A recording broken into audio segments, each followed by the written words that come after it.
Yan, palapatan mo. Try and try until to success. Damn!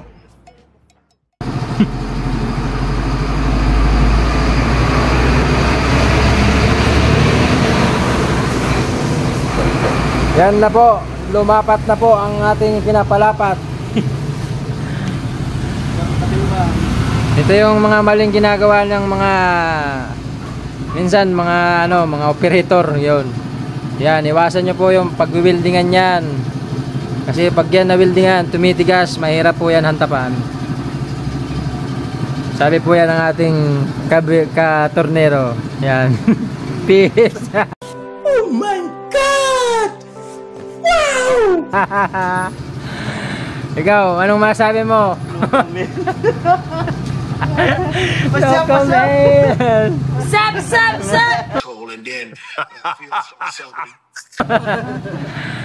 Yan lang mga kabelota, kaunting tips, iwasan ang welding sa hubs. Peace.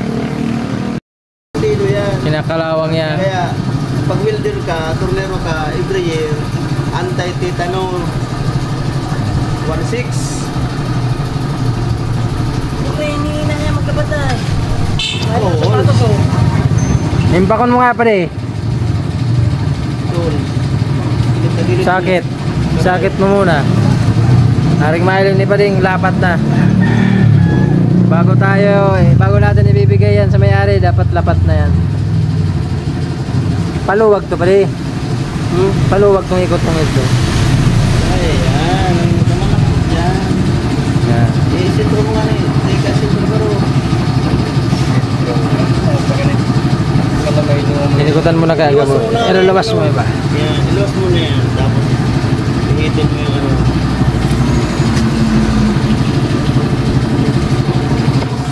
Ipak.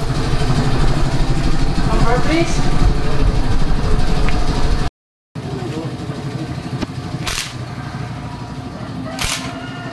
Kayo na sa video. Masikat ka mong dawa. Drone style. Wait.